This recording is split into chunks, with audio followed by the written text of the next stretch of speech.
दोस्तों, तुख मलंगा को अपनी ज़िंदगी में शामिल करने के बेशुमार फ़ायदे हैं। ये ना सिर्फ हमारी बॉडी को न्यूट्रिशन फराहम करता है, बल्कि इसे कई बीमारियों से बचाता भी है। लोग इसे तुख्म बालंगा, तुख्म बालिंगू, तुक मलंगा और तुख मलंगा भी कहते हैं। इसका बाकायदा इस्तेमाल जिस्म की गर्मी का खात्मा करके जिस्म में ठंडक पैदा करता और दिमाग को कुव्वत बख्शता है।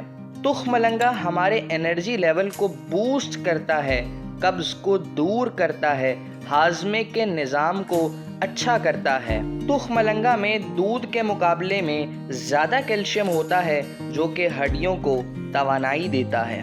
पाकिस्तान में ख़ास तौर पर इसे रूह अफ़ज़ा के साथ दूध में डालकर पिया जाता है और ये काफ़ी मशहूर ड्रिंक है।